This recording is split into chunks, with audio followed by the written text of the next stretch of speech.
അതെങ്ങനെയാണെന്നായിരിക്കും നിങ്ങളെ ചോദ്യം. ഇനിയിപ്പോൾ അതിൽ ഒറ്റ കേസ് നിങ്ങളുടെ എന്താ പറയുക, ഈ എന്താണ് അന്വേഷണാത്മക പത്രപ്രവർത്തനം നിങ്ങൾക്ക് ശ്രദ്ധിക്കാൻ വേണ്ടിയിട്ടാണ്. ഈ കേസ് പോലീസ് FIR നമ്പർ 558/22 ഒന്ന് നോട്ട് ചെയ്തേക്കും. ഇങ്ങനെ ഇന്റർനെറ്റിൽ സാധനങ്ങൾ കിട്ടും. 558/22 2022 കരിപ്പൂർ പോലീസ് സ്റ്റേഷൻ, മലപ്പുറം ജില്ല. അത് അടിച്ചാൽ നിങ്ങൾക്ക് ഇന്റർനെറ്റിൽ ആ കേസിന്റെ ഡീറ്റെയിൽസ് ഉണ്ടാവുമെന്നാണ് ഞാൻ പ്രതീക്ഷിക്കുന്നത്. ഇത് വളരെ രസകരമായ കേസാണ്. അതിലേറ്റവും അട്രാക്ഷൻ തോന്നിയൊരു സാധനം പുറത്തു കൊടുക്കുമ്പോൾ നമ്മളെ ഈ പരിശോധനയിൽ നിങ്ങൾ കേട്ടോ, ഇതിൽ 5 പ്രതികളാണുള്ളത്. ഒരു സഹീർ, ഒരു മുഹമ്മദ് സഹദ്, ഒരു അമീന്, പിന്നെ നല്ലൊരു കഥാപാത്രം ഈ സ്വർണം കൊടുന്ന ഒരു സ്ത്രീയാണ് പാവം, ദീന വത്സൻ. Pallikkunnath house, Beenachi post, Wayanad Sultan Bathery. ബീനാച്ചില്ല. ഒരു മിനിറ്റ് ഞാനൊന്ന് വായിച്ചത്, നിങ്ങളിതൊന്ന് കേൾക്കണം. നമ്മളെ ബഹുമാനപ്പെട്ട ADGPൻ്റെയും സുജിത്താസിൻ്റെയും ഏറ്റവും ഗുഡ് ഫെയ്ത്ത് ഈ നാട്ടിലെ ജനങ്ങൾക്ക് വേണ്ടി ചെയ്യുന്ന സേവനങ്ങൾ നിങ്ങളൊന്ന് കേൾക്കണം.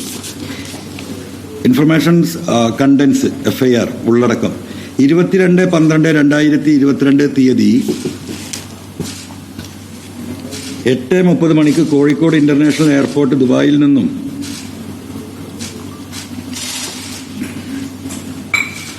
IX 344 എയർ ഇന്ത്യ വിമാനത്തിൽ വന്നിറങ്ങിയ യാത്രക്കാരായ 5-ാം പ്രതിയുടെ കൈവശം പ്രവാസിയായ സുബൈർ എന്നയാൾ വിദേശത്ത് നിന്നും കൊടുത്തയച്ചതായ 145.9 ഗ്രാം എന്ന് പറഞ്ഞാൽ ഒരു 16-17 പവൻ. ഈ പാവം സ്ത്രീ അതിൻ്റെ ശരീരത്തിൽ അണിഞ്ഞിരുന്ന ആഭരണമാണെന്നതിന് ബാക്കി വായനയിൽ നിങ്ങൾക്ക് മനസ്സിലാവും. പിടിച്ചിരിക്കുന്നവർ കൊടുത്തിരിക്കുന്നത് 145.50 ഗ്രാം തൂക്കമുള്ള സ്വർണ്ണാഭരണങ്ങൾ അനധികൃതമായി കടത്തിക്കൊണ്ടുവന്ന് സുബൈറിന്റെ പ്രതിനിധിയെ ഏൽപ്പിക്കുന്ന സമയത്ത്, സുബൈറാണ് ഗൾഫിൽ നിന്ന് കൊടുത്തു വിട്ടവന്റെ പേരാ സുബൈർ, പ്രതിനിധി ഇവിടെ വാങ്ങിപ്പോവല്ലോ, ഷീസ് എ കാരിയർ ഉള്ളി. വിദേശത്ത് നിന്നും കൊടുത്തയച്ച 155 ഗ്രാം വരുന്ന സ്വർണ്ണ ആഭരണങ്ങൾ അനധികൃതമായി കടത്തിക്കൊണ്ടുവന്ന് സുബൈറിന്റെ പ്രതിനിധിയെ ഏൽപ്പിക്കുന്ന സമയത്ത് അതായത് ഈ പെണ്ണ് വന്ന് കസ്റ്റംസിൽ നിന്ന് കടന്നു പുറത്ത് ഈ നിൽക്കുന്ന ഇതിന്റെ ഉടമസ്ഥന്റെ ഏജന്റ് അവർക്ക് കൊടുക്കുമ്പോൾ നിങ്ങൾ മനസ്സിലാക്കാൻ അങ്ങനെ വിശദീകരിക്കുന്നത്, പ്രതിനിധിയെ ഏൽപ്പിക്കുന്ന സമയത്ത് കൂട്ടായ കവർച്ച ചെയ്യണമെന്ന ഉദ്ദേശിച്ചത്. അതങ്ങൾ ഈ പറയുന്ന പൊട്ടിക്കൽ, അവിടുന്ന് കടത്തിക്കൊണ്ടുവന്ന് ഒരു ടീമിൽ നിന്ന് വേറെ ടീം അടിച്ചു മാറ്റി പോവുക, പൊട്ടിക്കൽ. ഇതൊരു പൊട്ടിക്കലാണ്.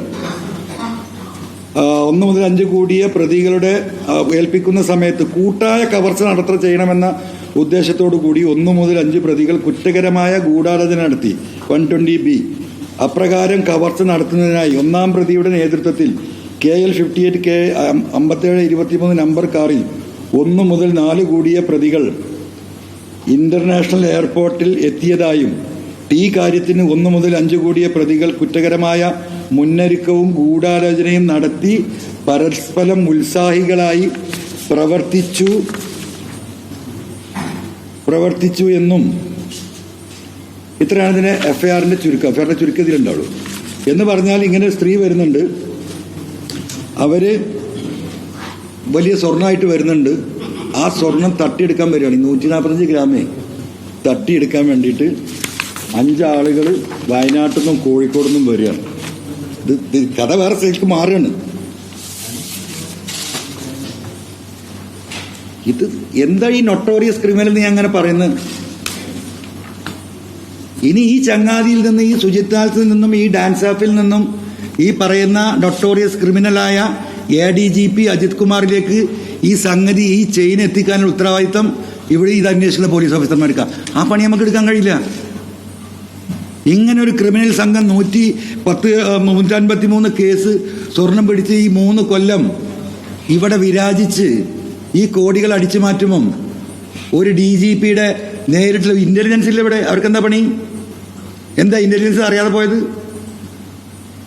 അപ്പോൾ ഒരു DGPയുടെ ഉത്തരവാദിത്തത്തിൽ ഒരു പരിപൂർണമായ ഇൻവോൾവ്മെന്റ് ഇല്ലാതെ നടക്കുമോ? നിങ്ങൾക്ക് ചുരുക്കി വായിക്കും. നിങ്ങൾ കുറച്ചേരം ഇരിക്കേണ്ടി വരും. അല്ലാതെ ഇത് കേരളം കേൾക്കേണ്ട കാര്യമല്ലേ? ഈ സാധനം കണ്ടെടുത്തിട്ടുള്ള സീസർ മാസ്റ്ററാണ്. അറിയാലോ സീസർ മാസ്റ്റർ? കോടതിയിൽ ഈ പോലീസ് കൊടുത്ത സീസർ മാസ്റ്റർ 22/12/2020 കാലത്ത് 8 മണിക്കോടുകൂടി ദുബായിൽ നിന്നും വരുന്ന IX 344 എയർ ഇന്ത്യ ഫ്ലൈറ്റിൽ കോഴിക്കോട് ഇന്റർനാഷണൽ എയർപോർട്ടിൽ ഇറങ്ങുന്ന ഒരു യാത്രക്കാരി അനധികൃതമായി സ്വർണം കൊണ്ടുവരുന്നുണ്ടെന്നും ആയത് വാങ്ങാൻ വരുന്നയാൾക്ക് കൊടുക്കുന്ന സമയം വാങ്ങാൻ വരുന്ന ആളിൽ നിന്നും സ്വർണം തട്ടിയെടുത്ത് കവർച്ച ചെയ്യുന്നതിനായി KL 58 സോൾസ നമ്പർ കാറിൽ സഹീർ എന്ന ആളുടെ നേതൃത്വത്തിൽ ഒരു കവർച്ചാ സംഘം യാത്രക്കാരിയുടെ അറിവോടുകൂടി വരുന്നുണ്ട് എന്ന്. അതായത് ഈ യാത്രക്കാരി തന്നെയാണ് ഈ തട്ടിയെടുക്കാനുള്ള വിവരം കൊടുക്കുന്നത്. അങ്ങനെ ചെറിയ പണിയുണ്ട്. അതായത് ഞാൻ കാരിയറായിട്ട് വരികയാണ്, എനിക്കൊരു 10,000, 25,000, 50,000 അതിന് കിട്ടുക. അപ്പം ഞാൻ ഈ തട്ടിയെടുക്കൽ സംഘത്തിന് ഞാൻ തന്നെ വിവരം കൊടുക്കുകയാണ്. ഞാൻ അങ്ങനെ സ്വർണ്ണമായിട്ട് വരുന്നുണ്ട്, ഇന്ന സ്ഥലത്ത് വല്ല റിസീവ് ചെയ്യും, അപ്പം നിങ്ങൾ അവിടെ നിന്ന് തട്ടിക്കോന്ന്. അത് ഇതിൻ്റെ ഒരു ഭാഗമാണ്. അങ്ങനെ ഈ സ്ത്രീ തന്നെ ആ വിവരം കൊടുത്തു എന്നാണ് ഇതിൽ പറയുന്നത്. അങ്ങനെ നടക്കാറുണ്ട്. കാരണം ഈ 50,000-ന് പുറമെ ആ സ്ത്രീക്ക് അല്ലെങ്കിൽ ആ കാരിയർക്ക് 4-5 ലക്ഷം കൂടി കിട്ടും. അപ്പോൾ അവർ തന്നെ ഒറ്റും. അപ്പോൾ ഇത് ആ ഒരു സ്റ്റൈലിലാണ് ഇതെന്നാണ് പോലീസ് പറയുന്നത്. KL 57 നമ്പർ കാറിൽ സഹീർ എന്ന ആളുടെ നേതൃത്വത്തിൽ ഒരു കവർച്ചാ സംഘം യാത്രക്കാരിയുടെ അറിവോടുകൂടി വരുന്നുണ്ടെന്നുള്ള രഹസ്യ വിവരം ലഭിച്ചതിൽ Muraleedharan police sub inspector, Karipur police station, Abdul Jaleel police sub inspector, 2 SI-മാരപ്പോഴേക്ക് നടത്തിയത്, Karipur police station, CPO 5491 Sandeep, airport head post ഡ്യൂട്ടിയിലുള്ള SCPO 4692 പ്രതാപ്, CPO ഭവിത, ഒരു ലേഡി ഓഫീസർ. ഇങ്ങനെ ഒരു ഇൻഫർമേഷൻ കിട്ടിയാൽ എന്താ ചെയ്യേണ്ടത് ആദ്യം അറിയാം. ലീഗലായിട്ട് എന്താ ചെയ്യേണ്ടത്? ആ അതോറിറ്റിക്ക് വിവരം ഒരു കൊടുക്കുക വേണ്ടത്. പോലീസിന് ഇങ്ങനെ ഒരു വിവരം കിട്ടിയാൽ ആ ഇൻഫർമേഷൻ അപ്പം പ്രിവെന്റീവ് ഡിപ്പാർട്ട്മെന്റിന്, കസ്റ്റംസിന് കൈമാറണം. അതാണ് ഇവരുടെ ഡ്യൂട്ടി. അത് ഇതിലൊന്നും ചെയ്യുന്നില്ല.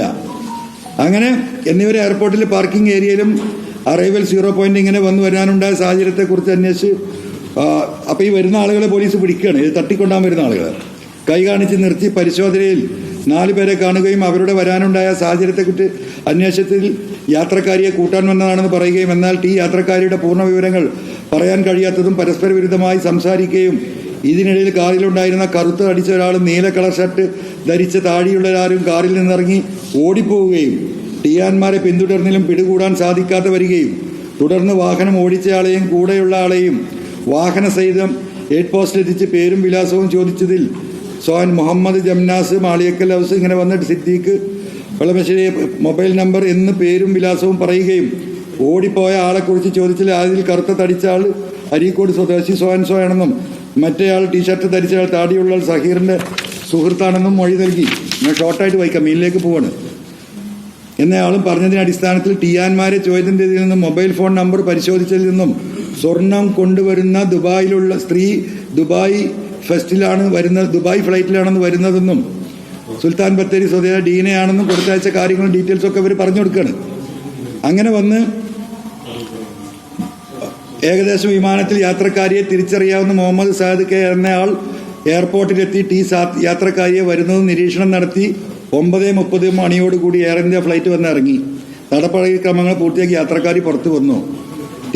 ടിയാരിയെ കണ്ട് തിരിച്ചറിഞ്ഞ പേരും വിലാസവും ചോദിച്ച ഡീൻ വത്സൻ, ഡോക്ടർ ഓഫ് വത്സൻ, 66 വയസ്സ്, പള്ളിക്കുന്ന് ഹൗസ്, ബീനാച്ചി എന്ന അഡ്രസ്സാണെന്ന് മനസ്സിലാക്കുകയും ടിയാരിയോട് സ്വർണം കൊണ്ടുവന്നിട്ടുണ്ടോ എന്ന് ചോദിച്ചതിൽ ആരാ പോലീസ് വയ്ക്കുക, ടിയാരി കൂടുതൽ പറയുകയും ചെയ്തതിൽ ടിയാരിയെ വിശദമായി ചോദ്യം ചെയ്യുന്നതിനായി പോലീസ് ഹെഡ് പോസ്റ്റിൽ കൊണ്ടുവന്ന് പിന്നെ അങ്ങനെ ചോദ്യം ചെയ്യുകയാണ്. നിയമാനുസൃതം ഡിക്ലെയർ ചെയ്ത് ടാക്സ് അടച്ചിട്ടുണ്ടോ വെച്ചില്ല എന്ന് പറഞ്ഞു.